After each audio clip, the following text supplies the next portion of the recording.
সম্মানিত উলামায়ে কেরাম, মুরব্বিয়ানে আযম, প্রিয় যুবক ভাইরা, আসলে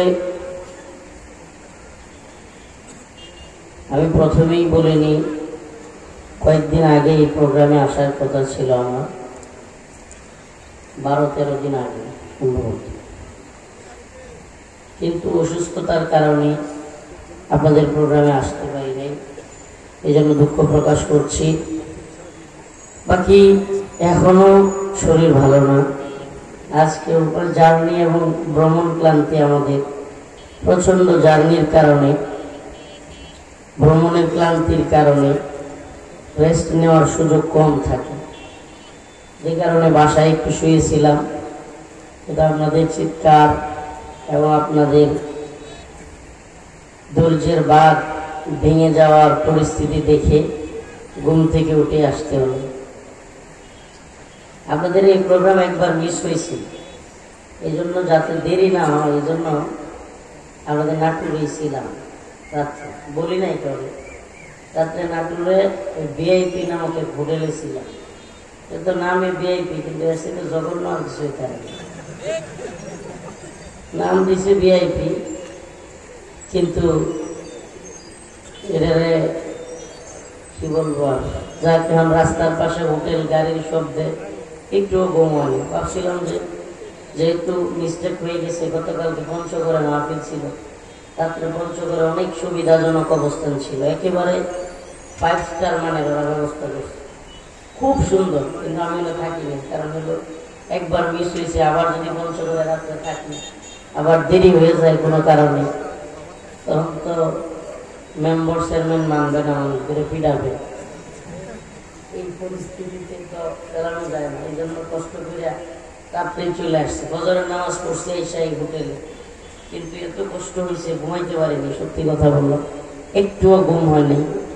মানে রাত্রে আমরা যারা প্রোগ্রাম করি, কষ্ট নিচ্ছেন না তো কথা, রাত্রে যারা প্রোগ্রাম করি এরা যদি ঘুমাইতে না পারি, কষ্ট করি। এই জন্য ভাবছিলাম যে আসরের পরে বয়ান করবো। বাস্তবতাটা বলি আপনাদের, আমার নিয়ত ছিল, বলছিলাম ওদেরকে যে আপনারা আসর পর্যন্ত চালা, আমার এত প্যারা নাই, আমি আপনাদেরকে সময় নিয়ে আসছি, যেহেতু আগের বার অসুস্থতার কারণে আসতে পারি নাই, আসরের পরে বয়ান করবো। তো যাক, আল্লাহ পাক আমাদের সবাইকে দ্বীনের জন্য কবুল করুন। আমাদের এই ভালোবাসা হোক একমাত্র আল্লাহর জন্য। তার জন্য আমাদের এই ভালোবাসা, আমি ওষুধ খাই, আমি অসুস্থতার মধ্যে দিয়ে যাচ্ছি, আপনারা আমার জন্য খাস করে দোয়া করুন।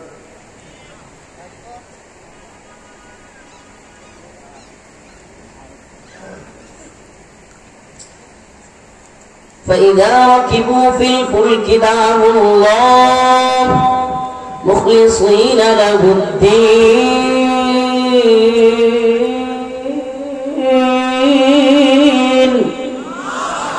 فلما نجاهم إلى البر إذا هم يشركون।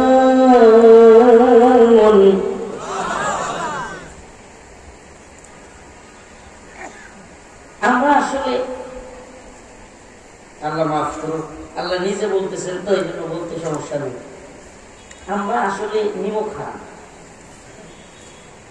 মানে আল্লাহ নিজে বলতেছেন তো এই জন্য বলতে সমস্যা নেই। আল্লাহ নিজে কোরআনের অনেক জায়গায় বলছে, ইন্নাল ইনসানা লিরাব্বিহি লাকানুদ, মানুষ বড়ই নিমখা। আল্লাহ নিজে বানাইছে তো, আল্লাহ জানে। আল্লাহ পাক বলতেছেন যে আমি যখন এই মানুষগুলোর কোনো বিপদ দিই, সুবহানাল্লাহ, দেখেন আল্লাহ পাকের মুআমালা, আল্লাহ পাক কোরআনে পাকের মধ্যে সব কথা বলে দিয়েছেন। কোরআন আমরা অনেকে পড়তেই জানি না, কোরআন পড়ার প্রয়োজন আছে না নাই? দরকার আছে না নাই? আজকে থেকে নিয়ত করেন যে আমার যে মালিক সৃষ্টি করছে, আমি অবশ্যই অবশ্যই সেই মালিক কি বলছে কোরআনে আমি এটা দেখবো। নিয়ত করে বলি, বয়স যা হয়ে যায়, কোরআন শিক্ষা করা এত কঠিন কিছু না। আমার যে আল্লাহ সৃষ্টি করছে তিনি কি বলছে আমার উদ্দেশ্যে, এটা আমি জানবো। রাজি আছেন ইনশাআল্লাহ? সন্তানদেরকে জানাবেন, নাতিপুতিদেরকে জানাবেন, ভাই ভাইকে বোনকে, সবাই। আল্লাহ পাক কোরআনে কি বলতে চাইছেন, ওনার মেসেজ, ওনার বক্তব্যটা কি? আল্লাহ পাক তার বান্দাদেরকে খোলামেলা কথা বলতেছেন। কেন জানেন? এতে করেও যেন আমরা শিক্ষা নিই, আমরা যেন আর ওরকম না থাকি। আল্লাহ বলেন, আমি যখন বিপদের মধ্যে ফেলে দিই, সমুদ্রের মধ্যে উত্তাল ঢেউ, পরিস্থিতি তৈরি হয়, নৌকা ভ্রমণ করে। আপনাদের এলাকায় নদী টদী আছে? আচ্ছা, আপনারা কেউ জীবনে কোনোদিন কক্সবাজার সেন্ট মার্টিন গেছেন? সেন্ট মার্টিন নৌকায় গেছেন? নৌকায় যান না, জাহাজে গেছেন? নৌকায় গেছেন এমন কেউ আছেন? এই অভিজ্ঞতাটা খুবই ভয়াবহ। বুঝে গেছে? নৌকায় গেলে যারা ভ্রমণে যায় দেখতে, কিন্তু কক্সবাজার থেকে নৌকায় সেন্ট মার্টিন যায়, পরে আর দেখার কিছু থাকে না, পানি দেয় পানি দেয়, এত ভয় তৈরি হয়। সাগরের এক একটা ঢেউ যখন নৌকায় আশ্রে পড়তে থাকে, মনে হয় এই বুঝি নৌকাও শেষ। আমি আল্লাহ রাব্বুল আলামিন বলেন, ফাইদা রাকিবু ফিল ফুলক, যখন নৌকার মধ্যে তোমরা আরোহণ করো, উত্তপ্ত পরিস্থিতি তৈরি হয়, নৌকাটা যেন ডুবে যাবে। এই যুব সমাজ এখন আসছে, তারা এগুলো থেকে এখন ধুলা উড়াইতেছে, নাক দিয়া ধুলা যাবে। এই দরকার নাই, এখন আর বসতে যাওয়ার দরকার নেই, থাক।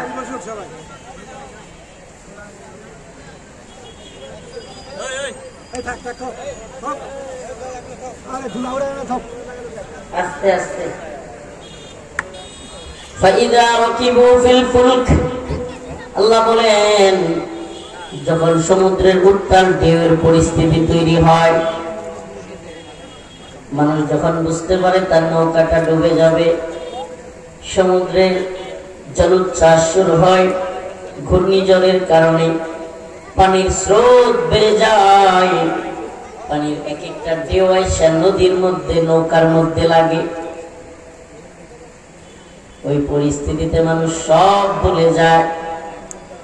করোনা আসলেও মানুষ ভুলে যায়, দুনিয়ায় ভাই ভাইকে ভুলে যায়, ভাই বোনকে ভুলে যায়, মা বাবাকে ভুলে যায়, সন্তান তার বাবাকে ভুলে যায়, বাবা সন্তানকে ভুলে যায়, স্বামী স্ত্রীকে ভুলে যায়, স্ত্রী স্বামীকে ভুলে যায়।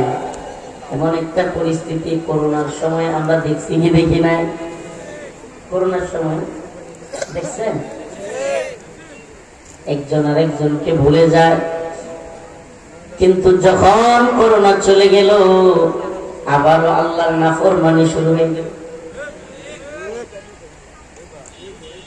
আপনাদের এলাকায় টিনের ঘর আছে? ঝড় বৃষ্টি যখন আসে, শিলা পড়তে থাকে, বিশাল তুফান আসে, টিনের ঘরে যারা থাকে একটু ভয় পায়, এরা দেখবেন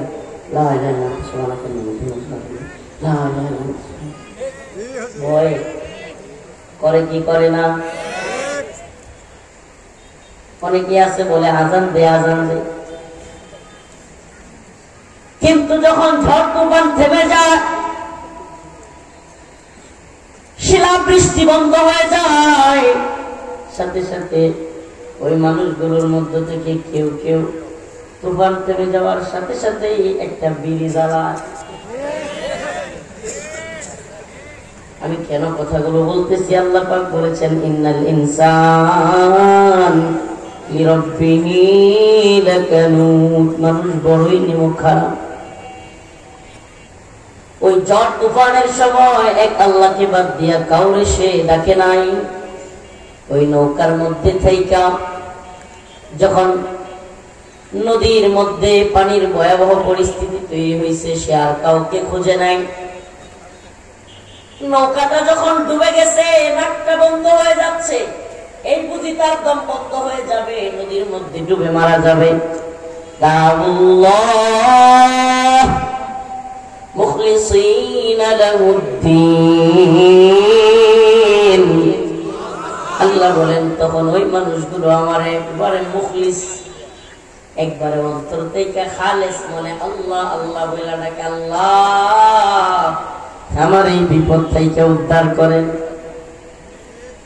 আল্লাহ বলেন ফালাম্মা নাজ্জাহুম ইলাল বার, কিন্তু আমি যখন ওই অবস্থা থেকে রক্ষা করি, ইদা হুম ইউশরিকুন, আবার নাফরমানি শুরু করে। বৃষ্টির দিনে ঝড় তুফানের মধ্যে ঘরের ভিতরেও আল্লাহ আল্লাহ করি আমরা, কিন্তু ঝড় তুফান থেমে গেলে নাফরমানি শুরু। করোনা আসছে, পুরা পৃথিবী স্তব্ধ, কেউ কারো বিরুদ্ধে যায় না, ভয় কোনো ঝগড়া ফাসাদ নাই, কিছুই নাই, পুরা পৃথিবী কত ভালো হয়ে গেছে। রাশিয়া ইউক্রেনের যুদ্ধ নাই, ফিলিস্তিন ইসরায়েলের যুদ্ধ নাই, ছিল কোনো যুদ্ধ নাই, সব বন্ধ, সব ভালো মানুষ। কিন্তু যখন আল্লাহর পক্ষ থেকে ওই আযাব গুলো থেমে গেছে, সাথে সাথে আবার নাফরমানি শুরু। ঠিক ঠিক না? এই যে নাফরমানির গুণ, এই গুণ পরিত্যাগ করতে হবে। আল্লাহর সাথে নাফরমানির যে গুণ, এটা আমাদেরকে পরিত্যাগ করতে হবে না। আমরা দুনিয়াতেও এখন একটা মানুষ স্বার্থের জন্য কাজ করে, স্বার্থের জন্য কাজ করে, যখন স্বার্থ ফুরায় যায় ভুলে যায়। স্বার্থ যতদিন থাকে, ভাই কেমন আছেন, বসেন, খান, আরে কত কিছু, কত মহব্বত দেখায়, কিন্তু স্বার্থ শেষ, চিনেই না। আছে না নাই? এই যে নিমক হারামি, এই যে স্বার্থের জন্য কাজ করা, এই গুণাবলী থেকে বের হয়ে আসতে হবে। আমি যে আয়াত তিলাওয়াত করেছি, এটা শানে নজরুলটা একটু আপনাদেরকে শোনাই। আল্লাহর নবীর এক সাহাবী, তিনি তখনও মুসলমান হন নাই, আদি ইবনে হাতেব নাম কি? আদি ইবনে হাতেব বলেন, মক্কা যখন বিজয় হয়ে গেল, আল্লাহর নবীর সাহাবীরা, রাসূল সাল্লাল্লাহু আলাইহি ওয়াসাল্লাম তার সাহাবীদেরকে নিয়ে মক্কায় প্রবেশ করতে লাগলেন। কাফের মুশরিকরা তো মক্কায় আল্লাহর রাসূলকে অনেক জুলুম করছে, নির্যাতন করছে, সাহাবায়ে কেরামের উপর নির্যাতন করছে, জুলুম করছে। এখন গড় বাড়ি চাইরা এই মানুষগুলোরে বাইরে যাইতে বাধ্য করছে, নির্যাতন নিপীড়ন চালাইছে। এখন যখন শুনছে ওই মানুষগুলো বিজয়ী হয়ে আবার দেশে ফিরতেছে, ভয়ে যার যার অবস্থান থেকে পালাও। কর্মসূচির নাম কি? আমি কোন জামানার কথা বলতেছি বুঝতেছেন? মক্কাতুল মুকাররমায় মক্কাবাসী কুরাইশরা, কাফেররা মুসলমানদের উপর নির্যাতন নিপীড়ন করছে, এলাকা ছাড়া করছে। এক পর্যায়ে মুসলমানরা বিজয়ী হইয়া যখন আবার মক্কার দিকে আসতেছে, কাফের মুশরিকরা ভয়ে পালানো শুরু করছে। যার যার অবস্থান থেকে পালাও কর্মসূচি, আওয়ামী লীগের মতো, যার যার অবস্থান থেকে পালাও। যদিও আগে বড় বড় কথা কয় যে পালাবো না, কিন্তু পরে দেখা যায় একটারেও খুঁজে পাওয়া যায় না। সিসকে এলাকার নেতা, আপনাদের ভাষায় চ্যাংরা ভেংরা, এই চ্যাংরা ভেংরারা এখনো নাক ভাষায়, কিন্তু এরা বুঝে না এদের মাথাগুলো, এদের যেগুলো বড় বড় লিডার, এগুলো তাগরে থেকে ভাগছে। হ্যাঁ, পাসপুরি নাই আর হ্যাঁ নেতা ভাগছে, তাও চিল্লা। হ্যাঁ, অন্য পাসপুরি করতে পারে নাই, আর তার নেত্রী নেতা সব কিছে পালাইছে, তবুও সে ওই নেতা নেত্রীর পক্ষে এখনো চিল্লা। লজ্জা হওয়া উচিত, লজ্জা হওয়া উচিত। যে নেতা যে নেত্রী কর্মীদেরকে রাইখা পালায়া যায়, তাদেরকে নিয়ে গর্ব না, লজ্জা করা উচিত। কি চেংরা বেংরারা, দিনই বুঝ আসা দরকার, দিনই বুঝ আসা দরকার। আপনি যে ভাষায় বলবেন, যদি সমাজের ভাষায় বলেন, আওয়ামী লীগ ছাত্রলীগ এরা একটা দুর্নীতি, চাঁদাবাজি, লুটেরা এবং ডাকাতের সমাজ চালু করছে। রাষ্ট্রের ভাষায় যদি বলেন, রাষ্ট্রীয়ভাবে এরা হিন্দুত্ববাদী ভারতের পক্ষ নিয়ে রাষ্ট্রের বিরুদ্ধে রাষ্ট্রদ্রোহী করেছে। ধর্মীয় ভাষায় যদি বলেন, এরা আলেম ওলামাদেরকে নির্যাতন করে, নিপীড়ন করে, জেলের নামে রিমান্ডে নিয়ে নির্যাতন কইরা, আলেমদেরকে ফাঁসি দিয়া, আলেমদেরকে হত্যা করে, আলেমদেরকে জানাজা পর্যন্ত পড়তে না দিয়ে, এবং দেশটাকে, মুসলিম দেশটাকে হিন্দুত্ববাদীদের কাছে বিক্রি করে দিয়ে এরা ধর্মীয় ভাবে এদের ইমানের অবস্থা কোথায় নিয়ে গেছে? কোন দিক থেকে আমাকে বলবেন? এখনো পর্যন্ত যদি আপনার বুঝ না আসে, এখনো যদি আপনি ওই দল, ওই নেতা, ওই নেত্রীর পক্ষে লাফালাফি করেন, বুঝতে হবে আপনার মতো নিমক হারাম, আপনার মতো জালেম পৃথিবীতে নেই। আদি ইবনে হাতেব বলেন, যখন মক্কা বিজয়ের কথা শুনলাম, যেহেতু আমরা মুসলমানদের সাথে ফাইটিং পরিস্থিতিতে ছিলাম, মুসলমানদেরকে আমরা অনেক নির্যাতন করেছিলাম। আদি ইবনে হাতেব বলেন, আমরা পালানোর নিয়ত করলাম। আমি জর্ডানের উদ্দেশ্যে চলে যাব, জর্ডানের দিকে নৌকায় আরোহণ করলাম। যে ঘটনা বলতেছি, কেন বলতেছি, কোন বিচ্ছিন্ন ঘটনা না। যে আয়াতটা পড়ছি, এই আয়াতের শানে নুজুল, মানে এই আয়াত কেন নাজিল হলো, প্রেক্ষাপট। হযরত আদি ইবনে হাতেব বলেন, আমরা জর্ডানের দিকে রওনা হলাম, মক্কা ছেড়ে দিব, নৌকার মধ্যে গিয়ে উঠলাম। কিন্তু ঘটনাক্রমে নৌকায় এক উত্তাল ঢেউ চলে আসলো। মনে হচ্ছিল নৌকাটা এই মুহূর্তে ডুবে যাবে, আমরা সবাই মারা যাব। নৌকার যাত্রীরা সব চিৎকার করতে লাগলো। মাঝি বলে উঠলো, ও নৌকার যাত্রীরা, আজকের এই বিপদঘন সময় থেকে, আজকের এই উত্তাল পরিস্থিতি থেকে তোমাদেরকে, আমাদেরকে বাঁচাতে পারেন একমাত্র আল্লাহ। ওই যে বিপদে বললেই আল্লাহর নাম মনে হয়, বিপদে বললেই কি হয়? আল্লাহর নাম মনে হয়। বিপদ থেকে উদ্ধার হইলেই আল্লাহরে ভুলে যায়। নাউযুবিল্লাহ। আছে না নাই? সাম্প্রতিক সময়ে এর একটা জলজন্ত উদাহরণ দিব। একবারে রিসেন্ট, মানে এই অল্প সময়ের মধ্যে ঘটছে নাফরমানিটা। 17, 18, 19 জুলাই 2024 সালটা মনে রাখবেন, তারিখগুলো মনে রাখবেন, খুব গুরুত্বপূর্ণ বাংলাদেশের ইতিহাসের জন্য। 16, 17, 18 জুলাই এই 3-4টা দিন খুবই গুরুত্বপূর্ণ।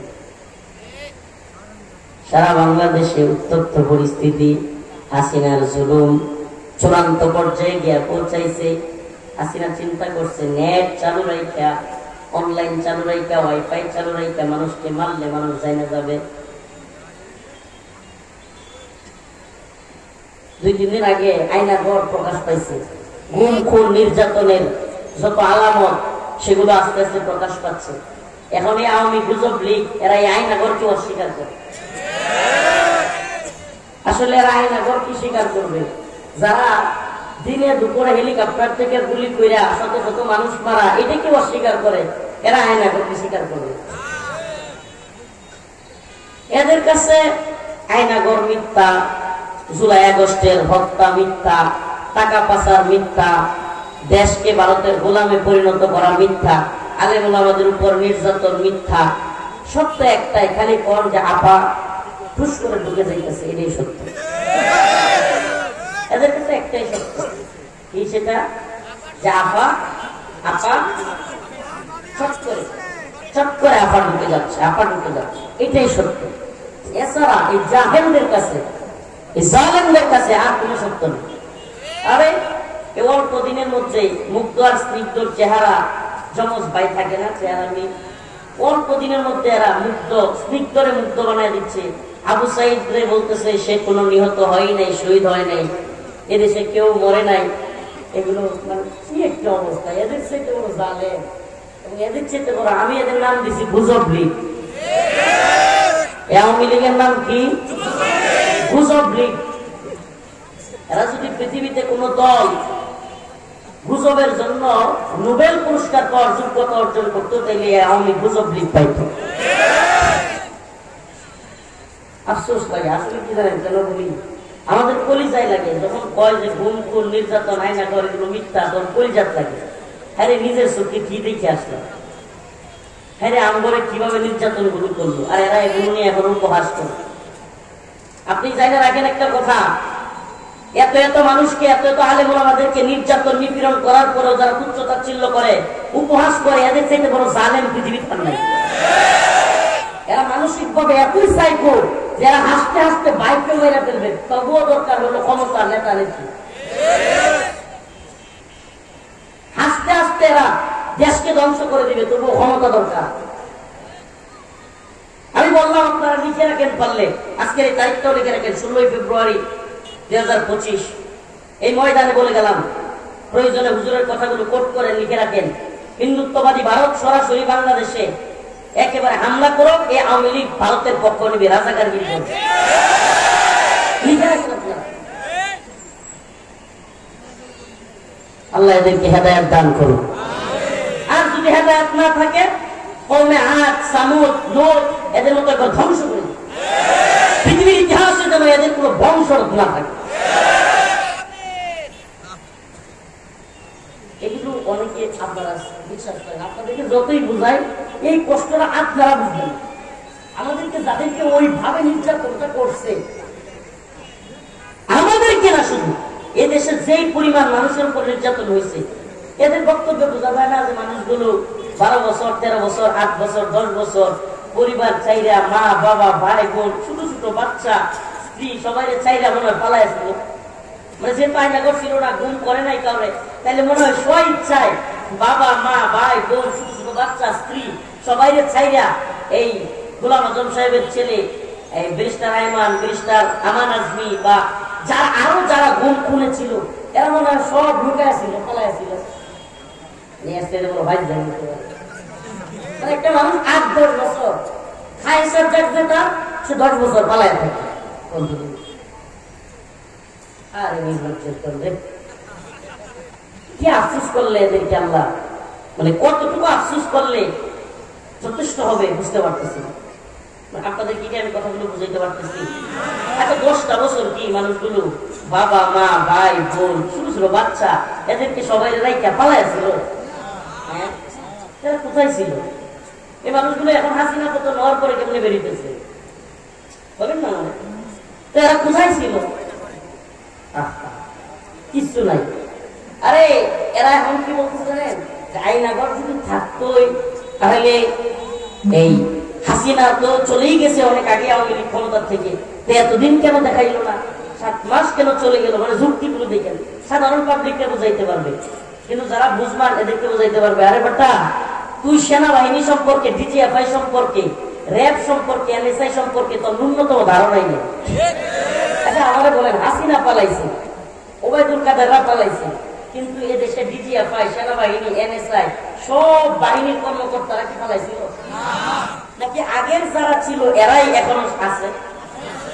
আস্তে আস্তে পাল্টাচ্ছে অল্প অল্প, কিন্তু সব বাহিনীর লোকেরা এরা কি ছিল বা ছিল না? আচ্ছা একটা সেনাবাহিনী, একটা দেশের সেনাবাহিনী, ডিজিএফআই হলো সেনাবাহিনীর গোয়েন্দা সংস্থা, এবং ডিজিএফআই এবং এনএসআই হলো বাংলাদেশের সবচেয়ে গুরুত্বপূর্ণ গোয়েন্দা সংস্থা। আচ্ছা বলেন, এরা যদি স্বীকার করে যে আমরাই আইনাগর গুম খুন নির্যাতন করছি, তাইলে তাদের উপর জাতীয় আন্তর্জাতিক ধাক্কা আসবে না? তাদের উপর জাতীয় আন্তর্জাতিক ভাবে নিষেধাজ্ঞা আসবে না? এরা এই 6-7 মাস নতুন সরকারকে, মিডিয়াকে আটকায় রাখছিল যাতে করে তাদের বদনাম না হয়, আইনাগরটা না দেখা।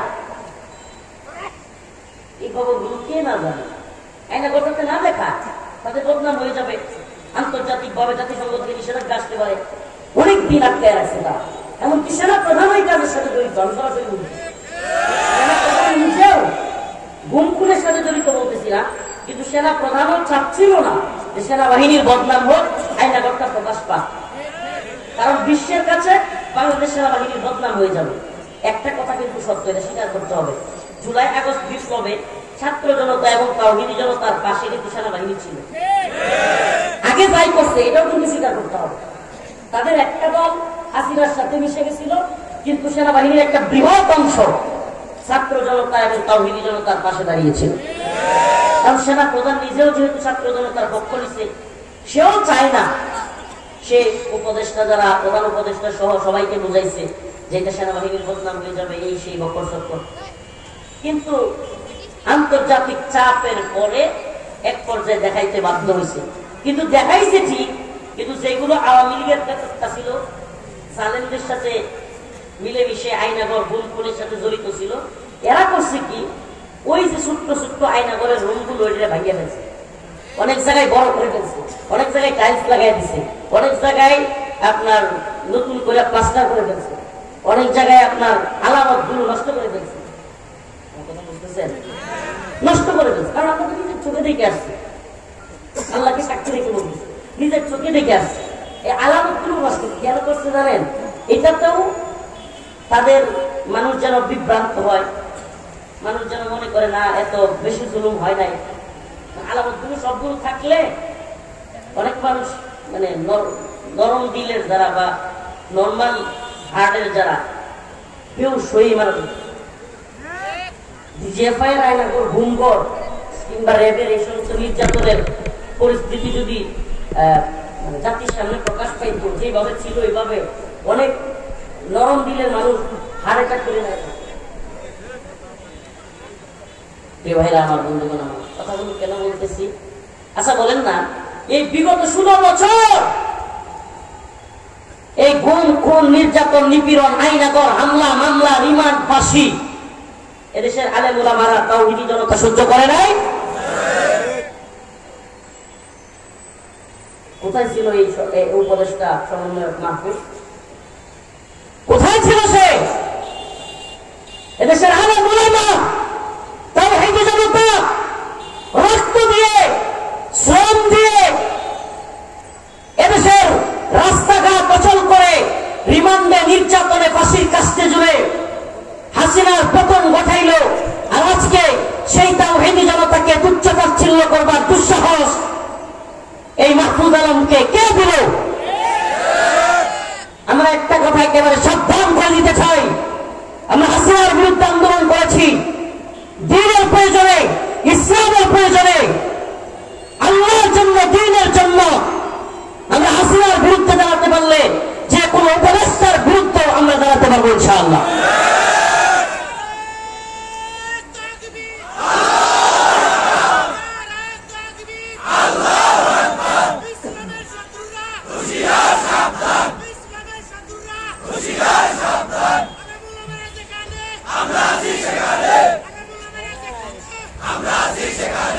একেবারে আমরা যে কথাটা আপনাদের কাছে একবার তৃণমূল পর্যায়ে সারা দেশে পৌঁছে দিতে চাই, একটা কথা আপনারা একবার গেঁথে রাখেন, দিলের মধ্যে লিখে রাখেন যে এদেশে দল নেতা নেত্রী এগুলো আসবে যাবে, কিন্তু এদেশে ইসলাম ছিল, আছে, থাকবে।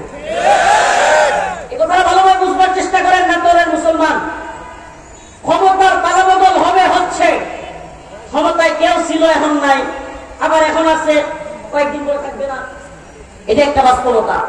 কিন্তু আমরা মুসলমান, আমাদের আল্লাহ ছিল, আছেন, থাকবেন, ইসলাম ছিল, আছে, থাকবে। আমরা আমাদের রাসূলকে নিয়ে কেউ কথা বলবে, কটূক্তি করবে, বরদাস্ত করবে না।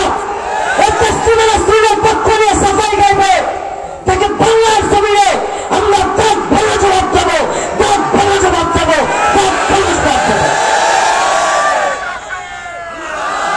নতুন করে দেখলাম এক বদমাস, সম্ভবত কোন বিশ্ববিদ্যালয়ের শুনলাম শিক্ষক, গালিব নামে, গালিব কি একটা গালিব, এই বদমাস আম্মাজানদেরকে নিয়ে, রসুলদেরকে নিয়ে, রসুল সাল্লাল্লাহু আলাইহি সাল্লামকে নিয়ে কটূক্তি করবার দুঃসাহস করতেছে। ও নাটোরের মুসলমান, মুসলমানিত্ব থাকলে অন্তরে, ঈমানী অবস্থান থাকলে এই কথাটা আপনারা বদ্ধমূল অন্তরে তৈরি করেন যে আমরা আপোষ করতে রাজি আছি, কিন্তু আল্লাহ পাকের বিরুদ্ধে কেউ বললে আপোষ করতে রাজি নেই।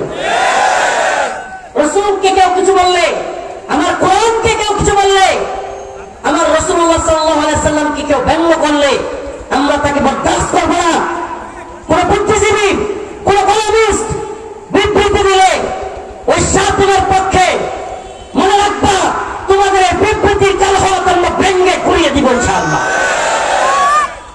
বাংলাদেশে আল্লাহর নবীকে নিয়ে কটূক্তিকারীদের ঠাঁই হবে। আপনারা আমার মাফ করবেন, অসুস্থতার কারণে আলোচনা লম্বা করতে পারতেছি না। ইনশাআল্লাহ এই কমিটি যদি আবারও যোগাযোগ করে, আমার পেইন হচ্ছে পেটের মধ্যে, কিন্তু তবু ধৈর্য ধরে আছি, একটু অসুস্থতার মধ্যে দিয়ে যাচ্ছি। কিন্তু আমি আপনাদের কাছে যে মেসেজটা দিলাম, আসলাম, দেখা হইলো, কিছু কথা হইলো, যে নাফরমানি করা যাবে না। এই যে আরো নাফরমানি শুরু করছে এদেশের তাওহীদি জনতা, আলেম উলামা, আমরা নির্যাতন শিকার হই নাই? বলেন না, তুমি উপদেষ্টা হইছো, কার কারণে সিন্নি খাইলা মোল্লা ছিল্লা না? কার কারণে সিন্নি খাইলা মোল্লা ছিল্লা না? আমরা জুলুমের শিকার হইলাম, আমরা হামলা মামলার শিকার হইলাম, আমরা নির্যাতন নিপীড়নের শিকার হইলাম, আমরা আন্দোলন করলাম, সংগ্রাম করলাম। এখন আমাদের এই দেশের তাওহীদি জনতার বিরুদ্ধে, আলেম ওলামাদের বিরুদ্ধে তোমরা কথা বলবা, এটা কি মানে নেওয়া যায়? বলেন, মানে নেওয়া যায়? এটা মানবেন না। প্রিয় নাটোরবাসী, আমরা তো বলি, যদি আল্লাহ নবীর বিরুদ্ধে কোনো স্বার্থের বিরুদ্ধে ডাক আসে, নাটোর অচল করে দেওয়ার জন্য তৈরি আছেন ইনশাআল্লাহ? যুব সমাজ তৈরি আছে তো ইনশাআল্লাহ? সারা দেশের মতো নাটোর যারা কেউ আল্লাহর নবীকে নিয়ে কটূক্তি করলে, উলামায়ে কেরাম ডাক দিলে, একেবারে নাটোরকে অচল করে দিতে হবে। আল্লাহর নবীর বিরুদ্ধে কেউ কটূক্তি করলে তার শাস্তি একমাত্র ওয়াজিবুল কতল, মান সাব্বা নাবিয়ান ফাকতুলু। আল্লাহর নবী বলেছেন, যদি রাসূলকে গালি দেয় তার শাস্তি একটাই, কল্লা ফেলে দেওয়া। কোনো কথাবার্তা নেই, মৃত্যুদণ্ড তার শাস্তি। আমরা এগুলো সহ্য করবো না। এক্ষেত্রে আমরা পররাষ্ট্রনীতি কি বলে, বহির্বিশ্ব কি বলবে, আমেরিকা কি বলবে, লাল কুত্তারা কি বলবে, ভারতের কুত্তারা কি বলবে, এগুলো দেখবার চাই। আগে সাবধান, আমার রসুলকে নিয়ে কিছু বলবার আগে এগুলো চিন্তা করো। রসুলকে নিয়ে কটূক্তি করবা আর আমরা ওগুলো চিন্তা করবো, আমরা ওই মর্তজামি ইমানের মুসলমান। আমাদের রসুলকে নিয়ে ব্যঙ্গ করলে, দিন নিয়ে ব্যঙ্গ করলে, ইমান নিয়ে ব্যঙ্গ করলে আমরা চুপ থাকবো? এই মেসেজটা আজকে নাফরমানি করা যাবে না। আল্লাহর সাথে নামাজ পড়তে হবে, নামাজ পড়তে হবে, সামনে রমাদান, রোজা রাখতে হবে। রাজি আছেন ইনশাআল্লাহ? না রোজা আসলেই গ্যাস্ট্রিক হবে? হ্যাঁ, মা বোনেরা ঠিক মতো পর্দা করে না, কিন্তু রোজা আসলে ওই সিঙ্গারাপুরের দোকান আর চায়ের স্টল ঠিকই পর্দা করে।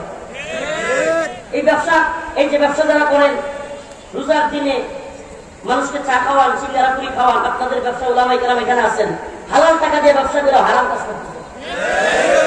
হারাম কাজ, এই ব্যবসা করা যাবে না। আর যুব সমাজদেরকে বলবো, এদের পর্দাগুলো টাইনা ছিঁড়ে ফেলবেন। অনুমতি দিয়ে গেলাম, সম্মিলিত ভাবে একত্রিত হইয়া এদের পর্দা টাইনা ছিঁড়ে ফেলবা। রোজার দিনে কিসের খাওয়া? যদি কোনো ব্যক্তি অসুস্থ থাকে, যদি কোনো ব্যক্তি রোজা রাখতে না পারে, সে লুকায় খাবে, গোপনে খাবে, বাড়িতে, হোটেলে গিয়া না, বাড়িতে খাবে। বলবে হুজুর ভিন্ন ধর্মী লোকেরা আছে, হিন্দু ধর্মী লোকেরা, ভিন্ন ধর্মের লোক হলে সে ওপেন খাবে, ওপেন হোটেলের ভিতরে বসে খাবে। কিন্তু এই অজুহাত দিয়া মুসলমানদেরকে বেরোজগার বা রোজা না রাখার প্রলোভন দেওয়া যাবে না, এটা বরদাস্ত করা যায় না। কেউ ভাই আমার বন্ধু বানানো, নামাজ পড়তে হবে। এখন থেকে নিয়ত করেন, সবাই বলা চলে গেল, এই তো আর কয়েকটা দিন আছে রমজান, নিয়ত করেন যে আল্লাহ আমি নিয়ত করলাম আর নামাজ ছাড়বো না, আর রোজাগুলো ছাড়বো না। আল্লাহ এখন থেকে নিয়ত করেন, কন্টিনিউ করেন, আজকে থেকে নামাজটা ছাড়বো না। রাজি আছেন ইনশাআল্লাহ? নাইলে আল্লাহর সাথে নাফরমানি হবে। আল্লাহ যখন শান্তিতে রাখেন, আল্লাহ যখন ভালো রাখেন, তখন কি আমরা আল্লাহর সাথে নাফরমানি করবো? সুবহানাল্লাহি ওয়া বিহামদিহি, আশহাদু আল্লা ইলাহা ইল্লা আনতা, আস্তাগফিরুকা ওয়া আতুবু ইলাইক। আমি একটু দোয়া করতে, আমার পেটে ব্যথা করতেছি, প্রচন্ড ব্যথা করতেছি, দোয়া করতে হবে। আসসালামু আলাইকুম ওয়া রাহমাতুল্লাহ।